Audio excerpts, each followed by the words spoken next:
નમસ્કાર મિત્રો, આજે આપણે ભારતની અંદર સતત વધતી જતી એક એવી બીમારી જેનાથી હવે તમે બધાય પરિચિત હશો કે લીવરમાં ચરબી જમા થઈ ગઈ, જેને ફેટી લીવર ડિસીઝ કહેવાય. જો હવે આપણે ઘણી બધી વાર જોયું હશે કે કોઈ પણ પેશન્ટ હોય, નાની ઉંમરથી કરી મોટી ઉંમરની કોઈ પણ સ્ત્રી હોય કે પુરુષ હોય, એને તમે કોઈ રૂલ આઉટ વસ્તુ કરવા માટે પેટની સોનોગ્રાફી માટે મોકલ્યા તો પથરી નીકળે કે ના નીકળે, એપેન્ડિક્સ નીકળે કે ના નીકળે, બીજું કંઈ નીકળે કે ના નીકળે, પરંતુ ઘણી બધી વાર જોશું ફેટી લીવર તો આવતું જ હોય છે. ઘણા બધા પેશન્ટમાં આવતું હોય. આપણને એમ લાગે આ સોનોગ્રાફીવાળા ભૂલ કરે છે કે શું? ના, કારણ કે ભારતની અંદર રહેતા લોકો, ઇવન આખા વર્લ્ડની અંદર રહેતા લોકોની લાઈફસ્ટાઈલ ખોરાકી આવી થઈ ગઈ છે કે આ વસ્તુ જોવા મળે છે. હવે ફેટી લીવર એટલે લીવરની અંદર ચરબી જમા થવી. આવું સાંભળીને તમને બધાને એવું થાય, બધી નોર્મલ પીપલ્સ છે કે જો ચરબી જમા થાય છે તો આપણે ચરબીવાળું ખાવાનું બંધ કરી દઈએ, દૂધ, દહીં, ઘી, તેલ એવું બધું તળેલું બંધ કરી દઈએ. ના, આ એક અડધો પાસો એ નથી. ચરબી જમા થવાનું મુખ્ય કારણ છે તમે જે મીઠી વસ્તુ ખાઓ છો ને એ. હા, હવે આ સાંભળીને તમને એવું લાગે કે મીઠી વસ્તુ અને ચરબીને શું લેવા દેવા? તો મુખ્યત્વે લેવા દેવા છે, કારણ કે તમે કાંઈ પણ ખાઓ એમાં મોસ્ટલી સુગર હોય.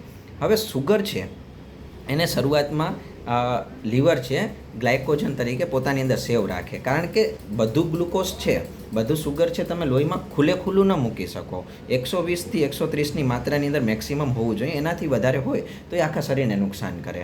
તો હવે થાય શું? લીવર છે એને ગ્લાયકોજનમાં ફેરવી નાખે અને ગ્લાયકોજન તરીકે સેવ રાખે.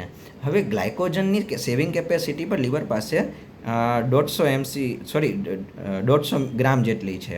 એટલે હવે શું થશે કે 150 ગ્રામ કરતાં વધારે હવે એની પાસે ગ્લુકોઝ આવતું જ રહે છે. તો એ વધારાના ગ્લુકોઝને એ ચરબીમાં ફેરવવાનું ચાલુ કરશે. એ ચરબીનું પણ એક નામ છે ટ્રાયગ્લિસરાઇડ.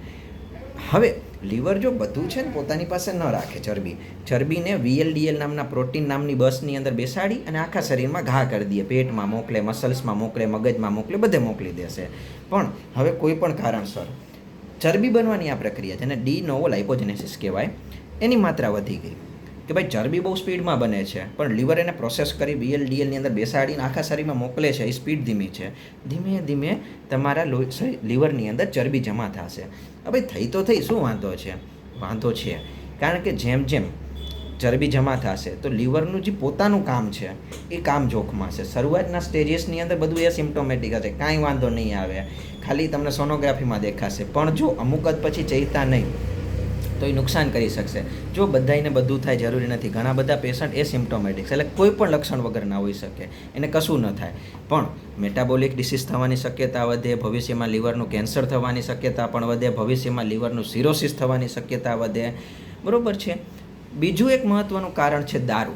જો દારૂ પીવે લીવર ઉપર અસર આવે, કારણ કે લીવરનું કામ છે દારૂ જે ઝેર છે એક જાતનું શરીર માટે, એને પચાવી અને આગળ વધાવવું. હવે લીવર દારૂને પચાવવા માંડશે તો પોતાનું કામ ક્યારે કરશે? એટલે ચરબી જમા થવા માંડશે.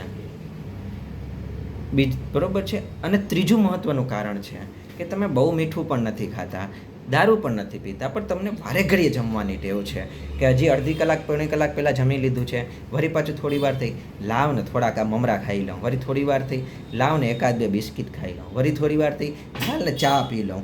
હવે જુઓ, શરીર પાસે એવી મિકેનિઝમ હોય કે જેટલી વાર પેટમાં કાંઈ ગયું એટલી વાર પેનક્રિયસમાંથી ઇન્સ્યુલિન નીકળશે અને ઇન્સ્યુલિનની માત્રા સતત વધેલી રહેશે. હવે વધેલું ઇન્સ્યુલિન છે ને એ લીવરને મૂંઝવી નાખે છે. મૂંઝવાયેલો લીવર આ ડી નવો લાઇપોજિનેસિસ એટલે કે ચરબી બનાવવાની જે પ્રક્રિયા છે ને એની સ્પીડ વધારી દેશે. તો વારે ઘડીએ જમવું એ પણ એની એક આ વસ્તુ છે. ચોથું કારણ છે બેઠાડું જીવન. મારી જેમ આમ ખુરશી ઉપર બેસી જાઓ, કોઈ જાતની પ્રવૃત્તિ ન કરો. તો ગ્લુકોઝ ખાઓ છો, વપરાતો નથી, તો ધીમે ધીમે જમા તો થવાનો છે. પહેલાં ગ્લાયકોજન તરીકે જમા થશે, પછી લીવરની કેપેસિટી ઘટશે, પછી ફેટી લીવર તરીકે જમા થશે.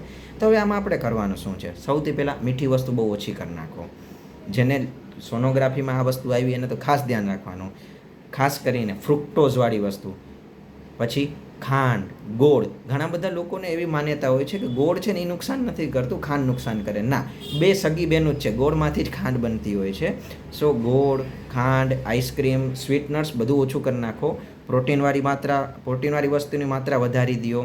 પછી ચરબીવાળી વસ્તુ કંટ્રોલમાં રાખો. વારે ઘડીએ જમવાની જે ટેવ છે એને બંધ કરો. પછી ઓછામાં ઓછું 45 મિનિટ દિવસમાં હાલવાનું રાખો. અને અળસી, કોમ્પ્લિકેટેડ ફાઇબરવાળી વસ્તુ જેમ કે મેથી, પાલક, એવી બધી વસ્તુ ખાઓ કે જે ઇન્સ્યુલિનની માત્રાને કંટ્રોલમાં રાખશે, ઘટાડશે. ઇન્સ્યુલિન બહુ વધશે નહીં શરીરમાં. અને આટલી બધી વસ્તુનું ધ્યાન રાખશો તો ધીમે ધીમે ફેટી લીવર રિવર્સ થઈ શકશે. હા, પછી ફેટી લીવર માટે અમુક દવા પણ આવે છે, પણ પહેલું સુખ તે જાતે ન રહ્યા. કે શું કહેવાય કે કોઈ પણ આયુર્વેદ જેવા શાસ્ત્રને વાંચશો ને એમાંય લખેલું હશે, સૌથી પહેલું ઉદ્દેશ્ય સ્વસ્થસ્ય સ્વાસ્થ્ય રક્ષણ. જે સ્વસ્થ છે એની સ્વાસ્થ્યની રક્ષા કરો. પછી આવશે આતુરસ્ય વિકાર પ્રશમનમ, એટલે કે પછી જો રોગી થઈ ગયો એના વિકારનું પ્રશમન કરો. એટલે પોતાના શરીરનું ધ્યાન રાખો અને ફેટી લીવરથી બચેલા રહો, નહીંતર ભવિષ્યમાં 100 જાતની ઉપાધિ ઘર કરી જશે.